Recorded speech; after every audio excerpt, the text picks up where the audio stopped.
Coluna do Reinaldo Azevedo comentando a decisão do Moraes e a decisão da primeira turma do Supremo. Vamos entender direitinho. Reinaldo Azevedo, endosso da primeira turma, evidencia a força técnica da decisão de Alexandre de Moraes. Meus caros, minhas caras, tem fã do Pablo Marçal no chat, tem fã desse lixo no chat. Eu quero que o M de merda vá para o ralo da história, tá bom, queridos? Esse é o meu desejo mais apaixonado aos fãs desse lixo. Endosso da primeira turma evidencia a força técnica da decisão de Moraes. Vamos ler aqui as opiniões do Reinaldo no programa do UOL. Colunista Reinaldo Azevedo disse no Olha Aqui desta segunda-feira que o STF evidencia a força técnica do ministro Alexandre de Moraes ao manter a unanimidade da decisão de derrubar o X. Ele disse ainda que eram esperadas críticas pelo fato da questão não ter sido levada ao plenário do tribunal. Há matérias que necessariamente têm que ser examinadas pelo pleno do tribunal, por exemplo, as questões de constitucionalidade, ação direta de inconstitucionalidade, ação declaratória de constitucionalidade, e essas ações, a DPF, a arguição de descumprimento de preceito fundamental, isso tem que ser examinado pelos 11 ministros. Também aquilo que diz respeito ao presidente da República, chefe de poderes, enfim. E há matérias que não precisam ser examinadas pelo pleno, podem ser examinadas pela turma. Ao gosto do relator, o pleno pode ser evocado, diz o Reinaldo. Reinaldo lembrou que isso já deu polêmica no passado.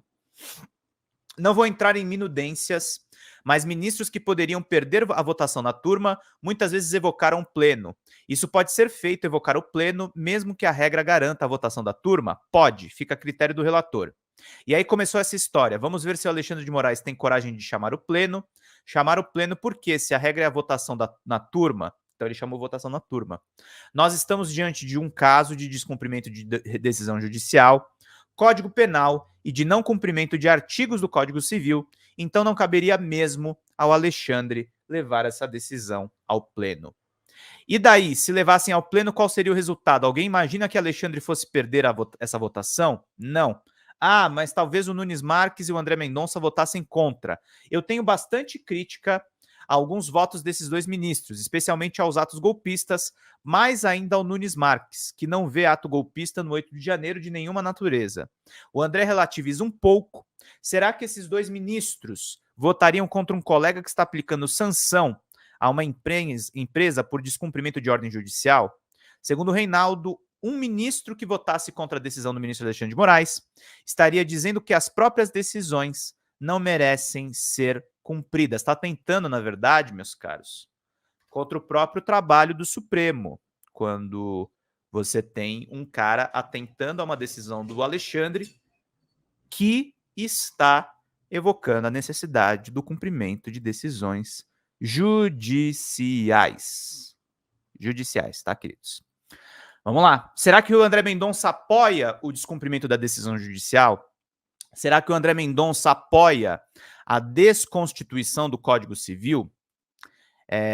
Será que o Nunes Marques faz a mesma coisa? Eu tenho certeza de que, se levado ao pleno, pelo menos 9 votos o Alexandre teria, e isso seria muito eloquente. Ele e mais 8, quanto a esses dois ministros indicados por Bolsonaro a uma desconfiança.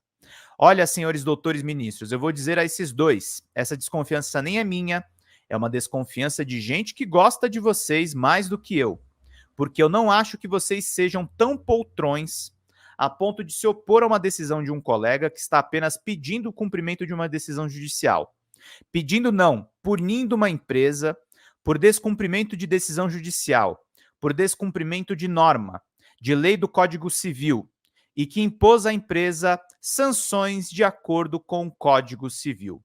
Reinaldo destacou a importância dos votos em unanimidade pela primeira turma. Essa unanimidade é muito importante, sim, na primeira turma, porque revela a rigidez, a força técnica da decisão de Alexandre e tendo a achar que seria referendada se fosse levada ao pleno pelos 11 ministros.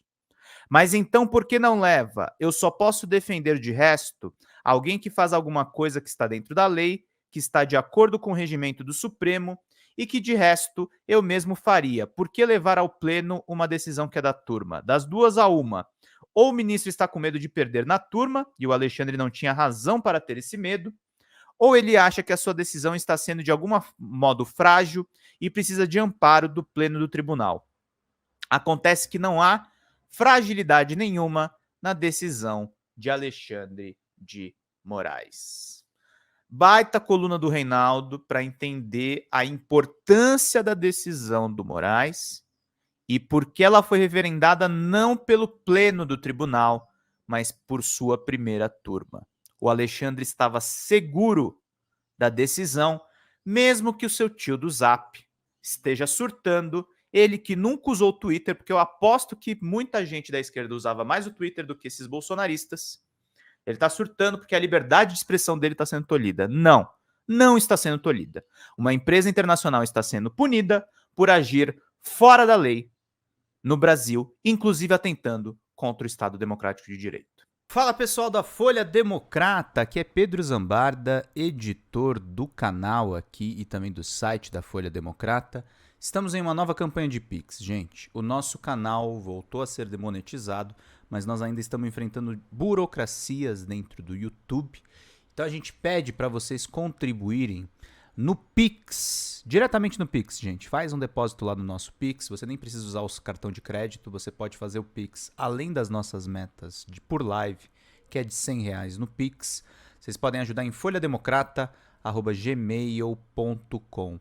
Essa contribuição no nosso Pix é necessária para pagar o salário dos trabalhadores aqui da Folha Democrata, como o meu salário e o salário também do nosso editor de cortes de vídeo, o Gabriel.